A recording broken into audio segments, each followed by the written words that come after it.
नमस्कार मित्रांनो, ठरलं तर मग या मालिकेच्या आजच्या भागामध्ये आपण पाहणार आहोत की अर्जुनला खूपच ताप आलेला असतो. त्यावेळेस विमल विचार करते की अर्जुन दादांना ताप आला हे चैतन्य दादांना सांगू का? नाही, नको, नाही तर परत ते विचार करत बसतील. कल्पना म्हणते की अर्जुनला एवढं बरं नाही आहे, तर आजचा चुडा भरण्याचा कार्यक्रम आपण उद्यावर ठरवूयात का?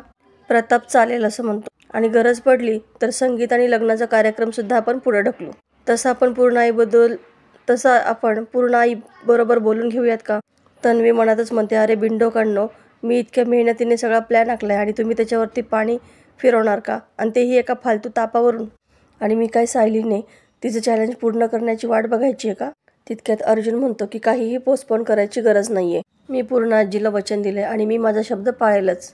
मला उभा राहता नाही आलं तरी सुद्धा आधार घेऊन उभा राहील मी.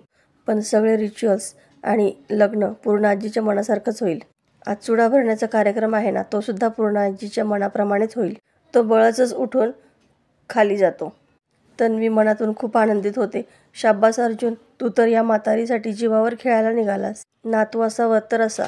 पूर्ण आजी म्हणते, अर्जुन अरे तुला आरामाची गरज आहे, तू आराम कर ना.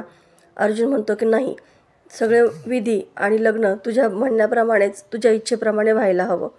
आता अर्जुनच्या हट्टापुढे घरच्यांचाही नाईलाज होतो. तेव्हा सर्वजण चुडा भरण्याची तयारी करायला सुरुवात करतात. तन्वी फोनवर लगेच सांगते की इथे सुभेदार बंगल्यावरती या. ती तिथून निघून जाते. विमल अर्जुनला विचारते की दादा, तुम्हाला सायली वहिनी भेटल्या का? तेव्हा अर्जुन म्हणतो की हो, ती तर रोजच भेटते. विमलला जरा आश्चर्यच वाटतं. अर्जुन सांगतो की त्या मला रोज स्वप्नात येऊन भेटतात, माझ्याशी खूप बोलतात आणि मग त्यांच्याशी बोलता बोलता सकाळ कधी होते कळतच नाही. कुसुम म्हणते की ठीक आहे, तुम्ही आराम करा, तुम्हाला काही लागलं तरी मला आवाज द्या. असं म्हणून कुसुम गुपचूप चैतन्याला कॉल करते आणि सायली वहिनी काल अर्जुनदादांना भेटल्याच नाही, ते तर स्वप्नातच भेटतात असं त्यांनी सांगितलं. चैतन्य घाईघाईतच सायलीकडे येतो आणि सायली वहिनी, काल तू अर्जुनला भेटलेली त्याला माहितीच नाहीये असं सांगतो. घरामध्ये कसलंच डिस्कशन झालं नाहीये आणि विमलताई म्हणाल्यात की संधी बघून त्या अर्जुनला विचारणार आहेत आणि मगच कळेल की अर्जुन काहीच का नाही बोलला. आता साक्षीचे गुंड जनता चाळीच्या बाहेर आलेले असतात आणि साक्षीला फोन करून इन्फॉर्म करतात. इकडे सायली मंजिरीला कॉल करणारच असते. तितक्यात मंजिरी दरवाजामध्ये येते. त्या दोघींनाही तिला पाहून खूप आनंद होतो.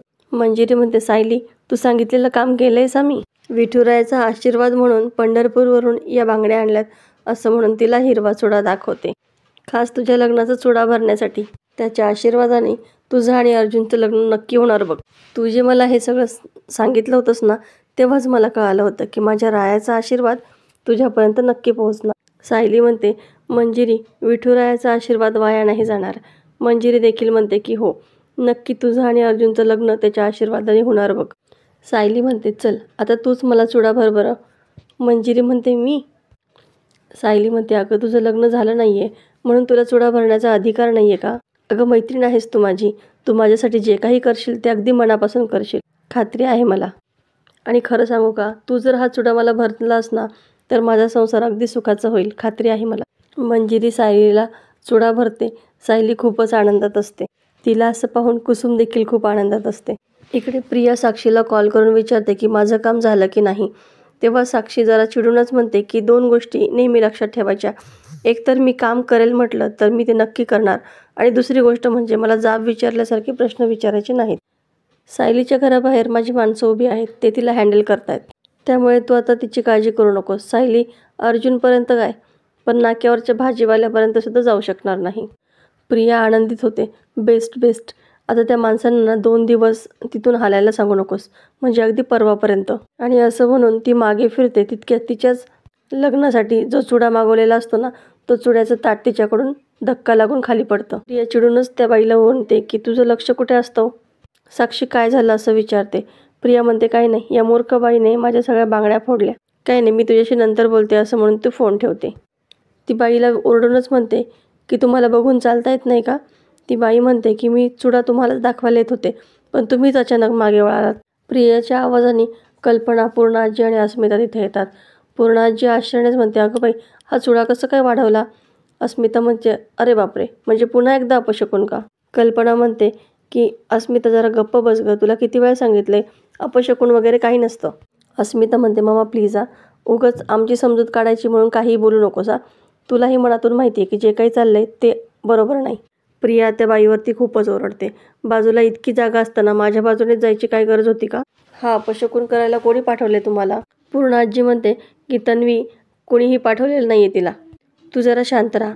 आणि त्या बाईला म्हणते की तुझ्याकडे दुसऱ्या बांगड्या आहेत ना, चल दुसरा चोडा भर. आता इकडे राया सायलीकडे येतो आणि खिडकीतूनच म्हणतो, सायलीताई हे बाहेरची माणसं कोण आहेत हो? काही लोक तुमच्या चाळीच्या बाहेर अशी येरझाऱ्या मारतात का? सायली आश्चर्यानेच म्हणते की कोण लोक? ते जाऊ द्यात, तुम्ही बसा अगोदर. राया म्हणतो बसतो मी. बसतो आणि पुन्हा उठतो. बसून कसं चालेल? मी बाहेरून आत्ता आत आलो ना तेव्हा 2 दांडगे गडी बाहेर उभे होते. कोण आहेत ती माणसं?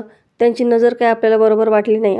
अहो तुमच्या चाळीकडे बघून नुसते इकडे तिकडे करत होते. सायली म्हणते की मी जाऊन बघून येऊ का?